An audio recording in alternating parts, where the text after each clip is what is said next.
Hey everybody, Chris here from It's Mead Made, and today I am going to show you how you can take a regular model and turn it into this, a multicolor print, using the AMS. So let's go ahead and get into this video.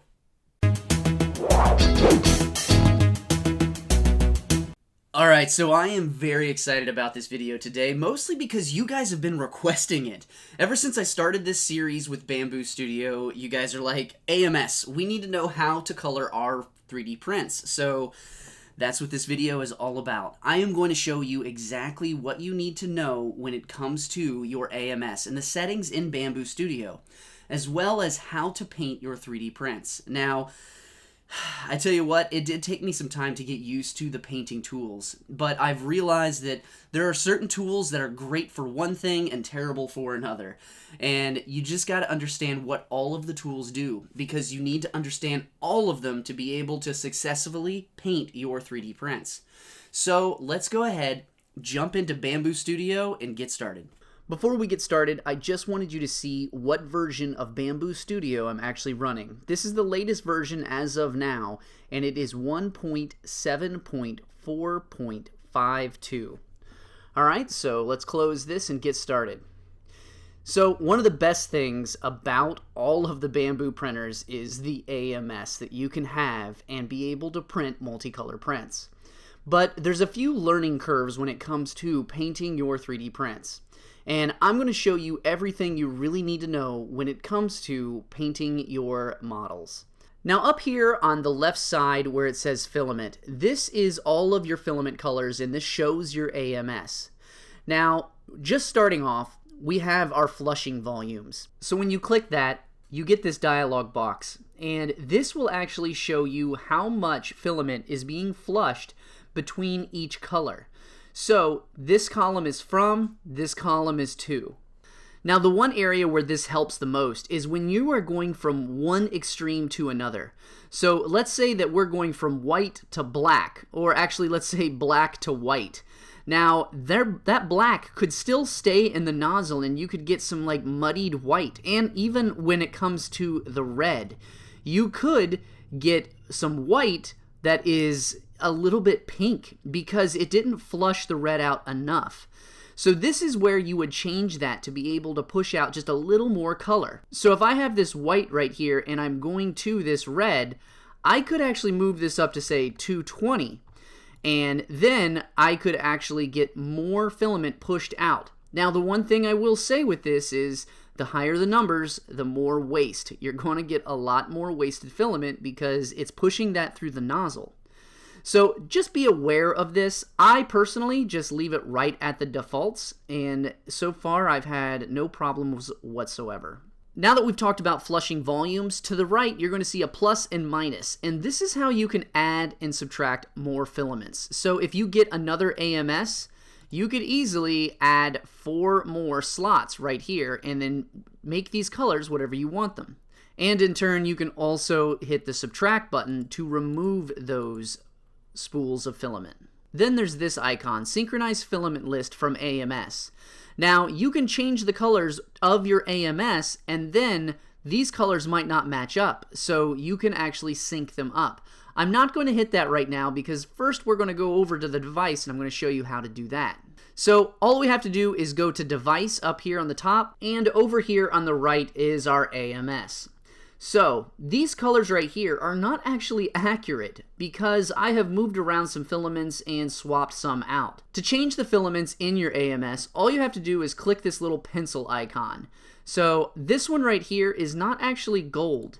I actually have this set to a gray. So I'm going to click a gray, and that's just going to change the color. Then it's a generic PLA. So I'm going to be using Inland PLA for this gray. Then when I've got that, all I do is hit confirm. So you can see it instantly changes this to gray. Now the next slot, I actually have white. So I can click on this, but it's not generic PLA. I am actually using the matte PLA from Bambu. And it's white, and I'm good. Then I also do not have the blue in there. I swapped that out with a generic PLA, and the color I'm using isn't here, so I'm going to go ahead and use a custom color by clicking right here. And this is the color. It's more of a gold color. So I'm going to click OK and click Confirm. So now you can see that my AMS is all up to date. And this is exactly how it's set up in my AMS with all my different spools. And the last slot is my black, which I have not changed. So now I'm going to go back over to Prepare. Now if we come back to this top and we click on the Synchronize Filament list from AMS. So we can see I've got 2 whites, a red, and a black. So if I click this and I hit Resync, it instantly changes everything for me. So now I know slot 1 is gray, 2 is white, 3 is gold, and 4 is black. But if you wanted to get into the settings of your specific filaments, let's say that there are some different filaments you have that need different temperatures or something like that, all you have to do is click on this pencil icon right here. And here you can change settings of like your first layer temperatures, your cooling plate, and also the recommended nozzle temperatures for this specific PLA. There's also cooling settings here and setting overrides. So I am not going to mess with any of this, and I'm just going to hit close. So now that we have our filaments all set, you're officially ready to start painting your 3D prints. Now I have 3 different models here just to show you all of the different things that you can do when it comes to painting your 3D prints. Now the first one here, I actually have the office sign right here, this little plaque. And this is going to be a really easy one to paint. So all you're going to do is you need to click on your model, you need to make sure it's selected, and you know it's selected when you have a white border all the way around the model.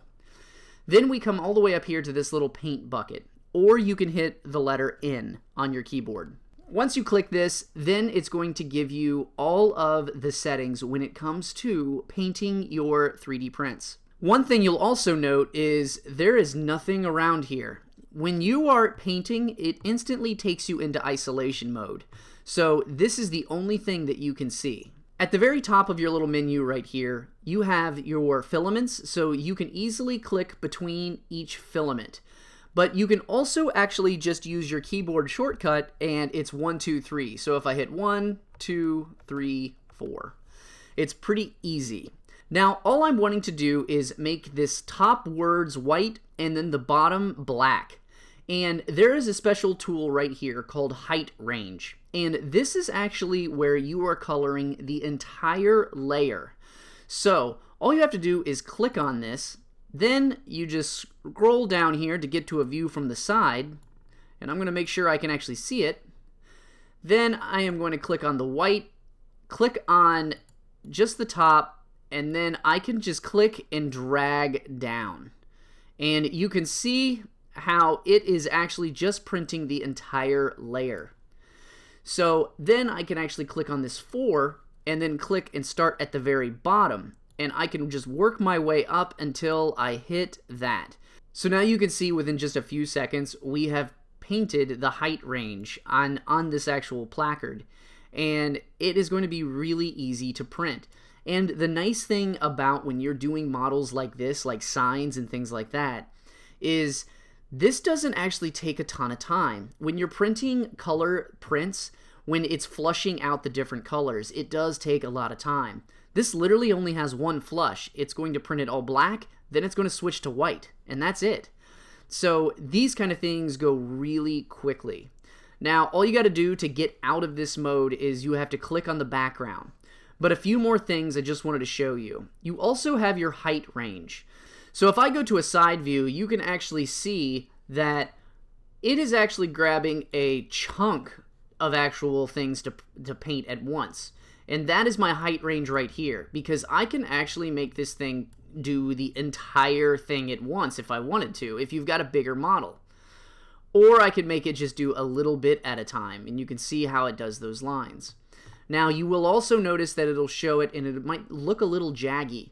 And don't worry about that when you're dealing with this tool, because it will actually look at just the layers and you won't have to worry. And we'll go into that and I'll show you. Now when it comes to the 3D prints, all of these will have some type of section view for you. And this is how you can cut away different parts to be able to maybe really get in there and color a specific thing like that. Now this is really nice sometimes, and it's also one of those things that You don't know you need it until you need it. So I have been struggling on a few paint jobs for some models, and I'm like, I just can't see this, and then I forget about section view. So then I cut it away because the arm was in the way, and then I could get in there and paint the areas that I needed to. Or let's say if it's something that's got a hollow void inside it, you can just cut it away and be able to get in there and paint all of the different areas you need. So we've really messed this one up, so I'm just going to go ahead and recolor this. Then we're going to click on that, come all the way down, and we can get really close here. Too close. And there we go. So I can actually just push this all the way back, and there we go. Now the one thing you will notice, at the top of your screen, you'll typically on your build plate have a flush tower. And this is where it will actually be pushing out all of the different filaments to be able to prime it good, so when it comes over here, it's not actually showing like a gray, like when it comes to switching from the black to the white. Your white isn't fully white. And that's what this does. This will actually print out a little bit of filament over here first before it comes over to your 3D print. Now, this is something you definitely want to pay attention to, because this is where you can actually catch mistakes that you may have. And looking at this, there is a mistake here, because there is gray right here, which means we are actually using gray when it comes to this black and white sign. And you might be wondering, why is that? Because you are literally just painting black and white. Because when we're actually coming in here and we're actually doing the section view, you can see right there's our gray. We're printing gray in the middle of this 3D print. So this is actually what we need to do. I actually started with the wrong color. Now, what you have to do to be able to start with the right color is think about what you have the most color of. So if I right click on my model, I can come all the way down here and click Change Filament. Now, number 1 is the default. So it's always going to make your 3D print whatever slot 1 is in your AMS, which is that gray. So we're printing gray. So I'm going to click on this, right click, change filament all the way down here in the bottom, and I'm going to make it black. And once I do that, you can see the gray leaves this little flow tower right here, and it has replaced everything in the middle to be black. Now, just remember, always check and look to see what your actual flow tower is going to look like. So now that I've done that, you can see up here the gray is gone from our prime tower. And that is always a key indicator because of whatever might be inside, because you have to think, you had a base color, and if you're just painting over top of that, and you also notice that nothing has changed on this model because the areas that I have painted stayed that way.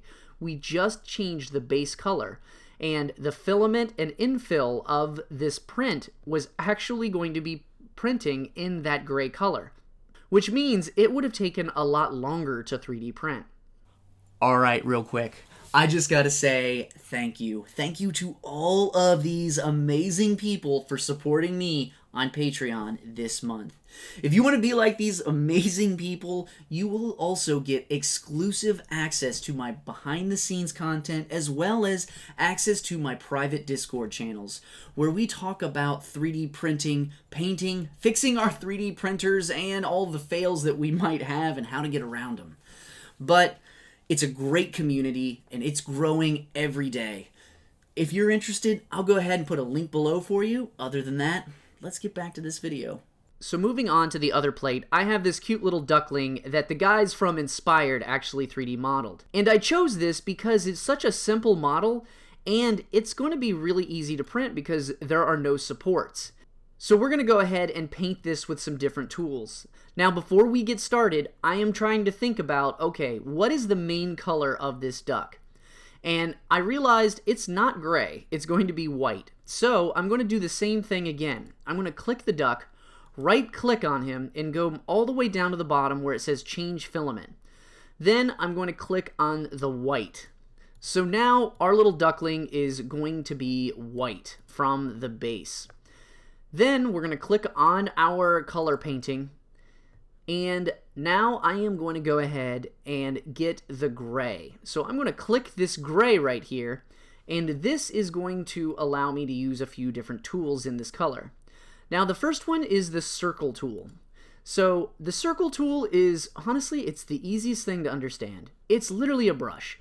Whatever you draw, it is going to paint. And that's really it. So if I'm going to do this, there we go. It will actually 3D print this just like that. So if I literally just wanted to do a big M on his chest for Mead Made, I could do that. And then if I slice this, you can see it is actually going to give me an M and then this little area I did right here. But we're not going to want to do that, so let's undo it. So a few things when it comes to this little thing is you got to be careful because this is literally just getting the surface of your model. And also you can change the pen size of this. So I could click this and there we go. And I could try to get really close right here and get the edges like that. So I could really fill in a lot of big areas just by making my brush a lot bigger. And then I could just make it a lot smaller, and I could zoom in here and just start painting those edges. And this can be a little bit difficult to do with a mouse, I won't lie. But there are certain times where I do like to use just this. But for the most part, what I really use is the sphere tool. Now the sphere tool is actually an entire sphere, and this will paint everything just like the circle tool, with one exception. If I switch over here to the gold, because his beak is going to be gold, I could click right here on the edge and I could just click and paint that. And then you see right there, I got that whole area. But this is the cool part. It's a sphere. It also painted down here. So if I've got a lot of three-dimensional areas and I want to get like all the areas as I can, this is a really good tool. And I can just make it smaller and it will go ahead and get all around the corners for me. So this is really nice. So if you see, if I go along the lines here, it's doing everything for me, front and back. But if I switch back over to the circle and I'm doing this, you see right here, it literally stopped it right on that side. So I would actually have to come back all the way over here and paint this side too. So before I show you the triangle tool, I'm going to jump over to the fill tool next, because this one is the one I use most in conjunction with the triangle tool. So first we're going to click on the paint bucket tool, and this is the fill. Then I am going to click on edge detection, because this is the most important part for me. And also, I am going to look at my smart fill angle. And what this is looking at what angle is there a break. So if I look right here on the bill, there is an angle where it connects to the face. So I could click on that, and it goes all the way around and finds that harsh angle.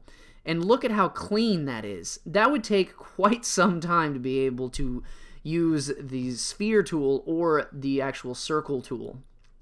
So I can just click down here and click that, and there we go. And for the same thing down here, I could click right here. Uh-oh. So you can see that this doesn't always work on the same setting for each model. So let me undo that. I'll hit Control-Z. So I've got to bring down my tolerance, and that is going to determine where those edges are. So I've brought that down to an 11. Let's click on that. Okay, so that actually did really well. There's still a little area right here, but I can just click on that as well, and there we go. And then I can come over here, click on that one, and there's that. And when you see something you miss, you can just click it. And the nice part is you can click and drag, and it will also keep filling as long as you drag. But be careful, because if I click and drag here and then I hit that, well, there we go. That's not going to work. So just be careful when you're clicking and dragging. Now, the same thing for the face up here. This is really where you have to start messing with your tolerances, because it's not as hard of a tolerance. So if I switch over to gray right here, and then I can finish this up and click in these edges right here. So I could just kind of click, and you can see that it is missing some, but that's okay. We'll get them. And then I can click on that, and that's looking pretty good. There are some mess ups right here, but that's okay. We want to get it roughed out first, then we'll do the touch-ups. So I'm going to come over here, click on that, and then I'm also going to click in here and drag, click and drag. Now, we can see that we still have a little bit of areas, and you can easily just come in here, click and drag, and be able to fill in those little areas if you want to. But let me show you what we can do with some of these areas using the triangle tool. Now, the triangle tool is literally just a triangle tool. Like, there's no settings besides our section view. And what this is doing is this is allowing you to select the polygons. So your models are made up of all of these triangles. And this is allowing you to get really down in the weeds and be able to paint all the way down to each polygon. So all I have to do is select the right color. So on this edge right here, if I don't want this to be gray, I can actually paint this a different color. But for this, I'm actually going to have this black. So I can click on my black, and then I can just click and drag, and it will actually get me all of these areas right here. So then I can get right up to the edge. And you can see right there. Now we've gotten all of these areas that were being filled in. Then I can jump back to my paint bucket tool and I can fill this area in, and you can see that it's segmented. So I can actually mess with my angle and be able to get a lot more at once. And there we go. Now, you will notice that there are some areas we missed. So this is where I just keep jumping back and forth in between my paint bucket and my triangle tool to get all of these little areas.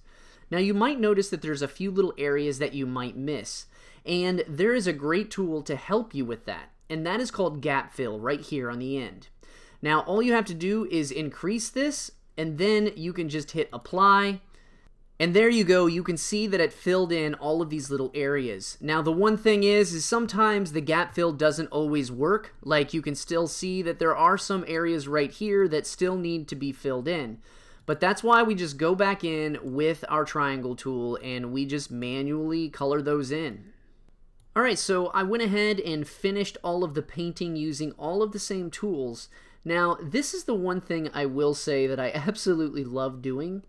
There's no set rule saying that you can only, color it the way that the model is intended, or you can't add a little bit of, extra flair to it.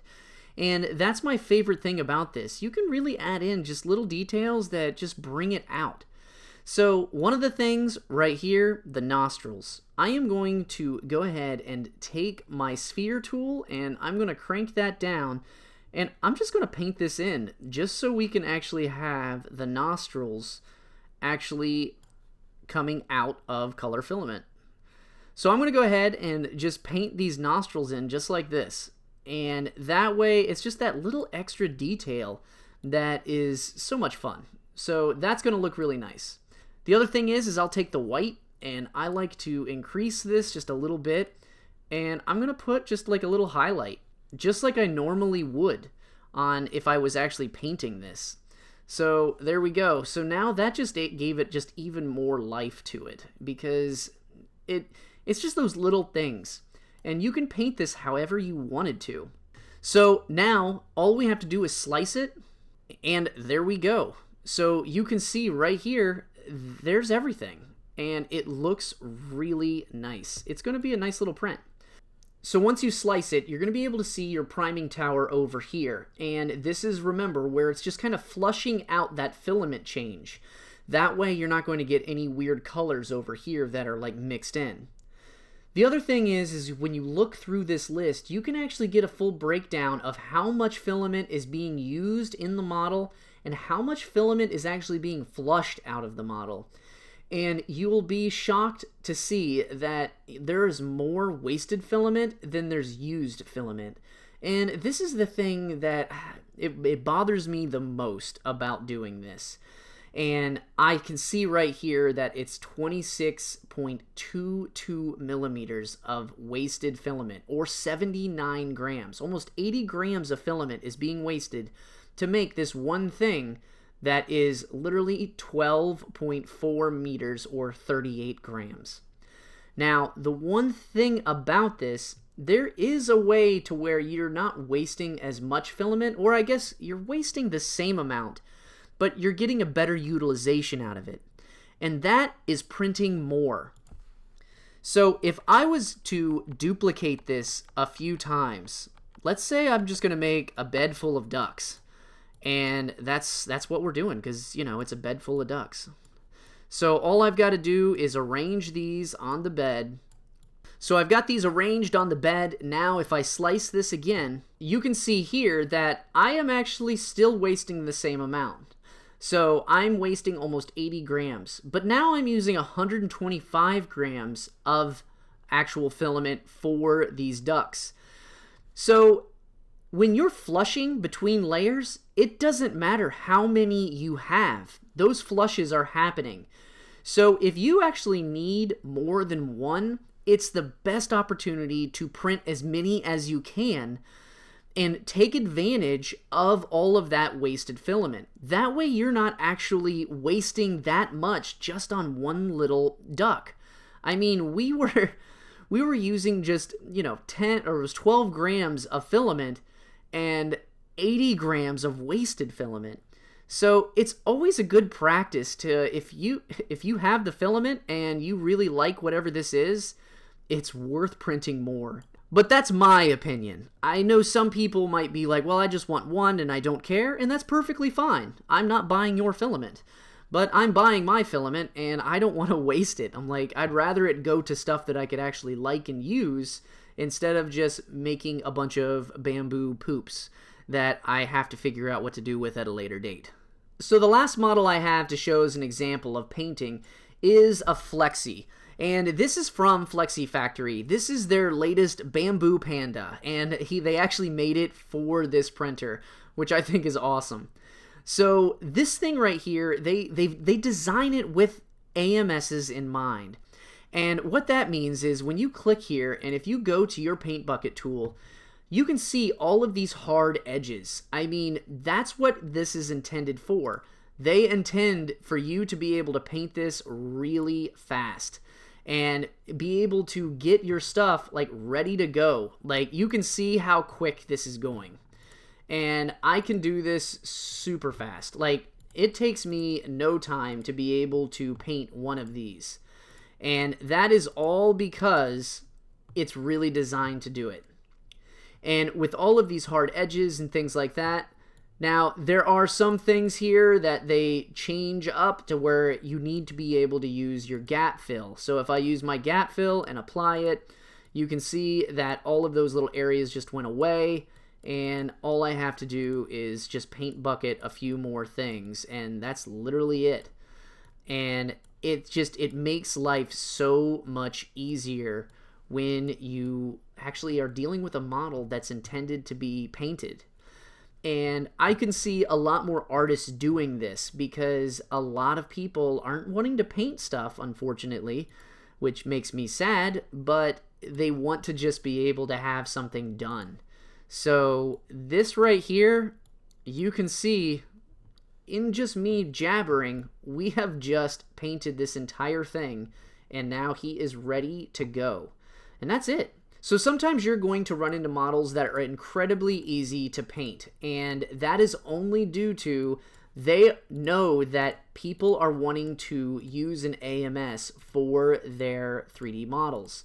So they will actually go ahead and make these models with that in mind. But I tell you what, it is really nice to have a 3D model that is so easy to be able to paint. So if you ever get any Flexi Factory stuff, like, you'll notice a big difference. But I've been noticing a lot more artists are designing models in such a way to where people can paint these on a printer like this. So the last thing is, I just want you to be aware that when you are doing multicolor filaments, they take extra time. Because if you look right here, this is going to take me 7 hours and 19 minutes to print this. But on the other hand, if I would just print this in one color, this would only take 2 hours and 1 minute. So just keep that in mind when you're actually painting these things. The more colors, the more time. Because I'll actually do some flexies and literally only do the eyes because I don't want to waste all of that time. But something like this, it has to be multiple colors. But that's just some of the sacrifices that you make. And I want that to just kind of be in the back of your head. The more colors and the more painting I'm doing on these prints, the more time it's going to take to print. So keep that in mind. So I'm going to go ahead and print all of these models and we can see the final results. So I think it's important to understand the amount of waste and what actually comes out when it comes to your multicolor prints. Now, the office sign that I went ahead and did, and this is actually a different one because I found out that I liked another style without the white border, so I printed this one instead. But I did the exact same process. And here is the prime tower, and it is literally like 3 or 4 layers. It is not very thick. But you can see there's just a little bit of white on top of it. And that is where it actually changed filaments. And when it comes to waste, right here, this little guy is the only amount of waste that I got off of this because there was only one color change in this. It was all black and then it changed to white. So I got one of the bamboo poops, the filament poops as people call them, because I think it's hilarious to call it that. And this is it. So there's not a lot of waste when you're only doing something like this. So if you have maybe 2 or 3 colors, then if you maybe 3 colors, you'll have 2 of these because each time it changes color, it's going to give you one of these and it's going to flush out that nozzle. So the next thing is these little goslings that I printed, and they turned out really well. Now, the one thing is if you see here, this is the actual prime tower, or the flushing of the nozzle. And this was, it's a solid, like, it's solid. Now, this was a lot of filament wasted. I mean, this is pretty heavy too. But the more important thing is the amount of waste that came out of this. So this right here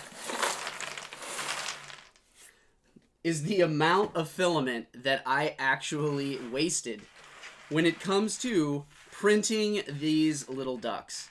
Now, this comes back to the whole thing that I was discussing.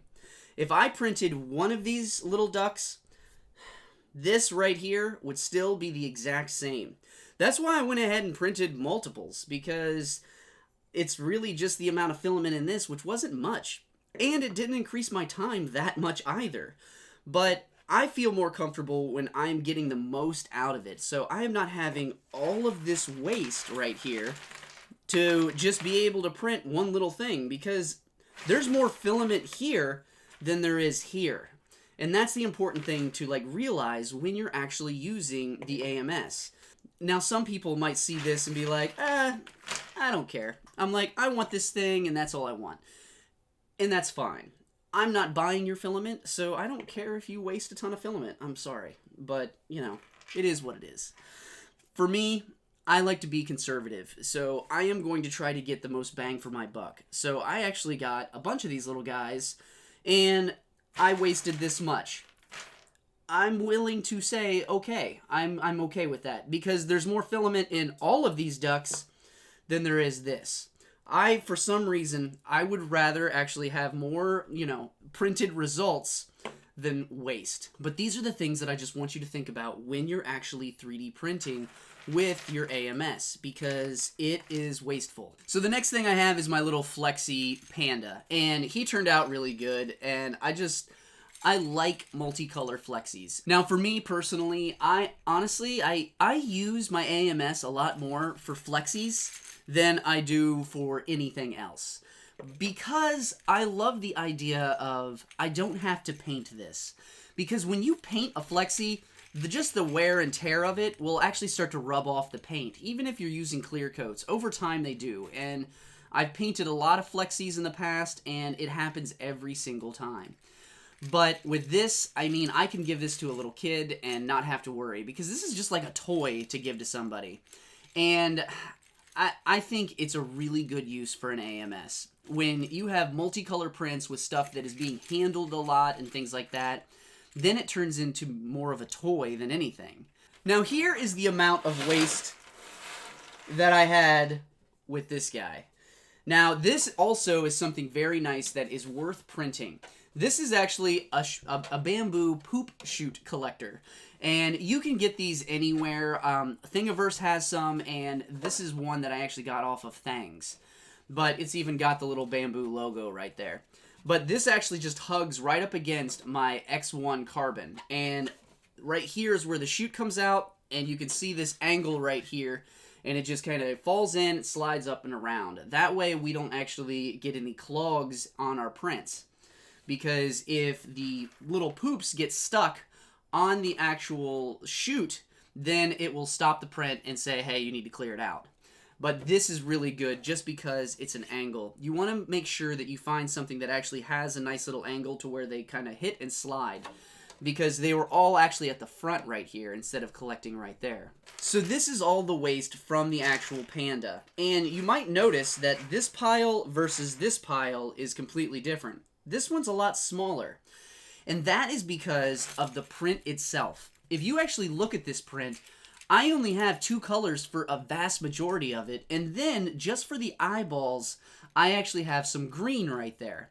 And that is an important thing to think about when you're actually painting your 3D prints. Because while this thing was printing, it's just switching between black and white every single layer until it got to the eyes. And you can see here, there are some green ones in here, but not a lot, because it was only a few layers for that eye. So there was less switching back and forth per layer. Now when it came to the gosling, there were a lot of color changes per layer. And that's what gives you more of these. Now on certain layers, when it comes to the gosling, there were multiple color changes on each layer because it was going from the gold to the black to the white to the gray, and it was doing all of those for each layer until it got past the certain color. So it was giving us a lot more waste. So if you're trying to be cognizant about the amount of waste that you're having, that is a big thing you need to think about. Of, okay, in this section, how many different colors am I using? Because each layer, it is changing between all of those colors to be able to print it. But for something like this, it's just black and white, black and white. That's why a lot of the flexies that I actually 3D print and paint with the AMS, I just do the eyes. Because I'll find a cool like multicolor filament or something like that, and like a rainbow filament, and then just paint the eyes with a white and then a black or something like that. Because I think just doing that gives it a lot of character. But that's just my opinion. Now the last thing, what do I do with all of these filament poops? And for me, right now, I'm keeping them. And I just keep them in a tote because I'm hoping we're going to get to a point where there is some more things out there to where we can recycle our filaments easier and create our own filaments from the waste. There's a few out there right now, and some are very expensive. Some are kind of DIY, but they're not as reliable. Now, there is one project that I'm aware of that they're in the works of creating something to be able to recycle your filament, and I'm hoping it works, and I hope it comes to fruition. But I think in the near future, there is going to be something to where we can take these, put them in something, and it'll melt it all down and turn it back into filament. Now, the colors are going to be a little wonky, but for those of us that paint, who cares? But when it comes to this stuff right now, I don't really have a use for it. I know there are some other things that we could do, and I know like even Uncle Jesse has used them in a few different projects, melting stuff down and trying to recycle. But I want to turn this back into filament. And I'm hoping that there is going to be something out there that will allow you to be able to recycle this stuff so we don't have as much waste. Because waste is always a big concern with me. But for right now, until technology catches up and allows us to be able to recycle this stuff in an easy way at home, I'm just going to be collecting it in a bucket. And when that stuff comes out, whatever it is and whenever it might be, I am going to have a lot of filament that I'm going to be making. But I'm kind of curious, for those of you that have been doing this, is there something that you do with these? Do you recycle them in some way? Because I would be curious, because I think this is my biggest concern with the AMS, the amount of waste. You know, a prime tower, I don't mind this, but it is a lot of waste. I would like to melt this down too and turn it back into filament. But if you guys have something out there that you're doing, I would love to hear what you're doing, because maybe we can address this in another video of what to do with the poops. So that's everything AMS. If there's something else that you're looking for Bambu Studio, you let me know. Otherwise, I'm going to keep cruising through this entire software, and we are going to keep diving deeper into Bambu Studio so you guys can get absolutely beautiful prints. So other than that, I wish you a great day, and I will see you in this next video right here.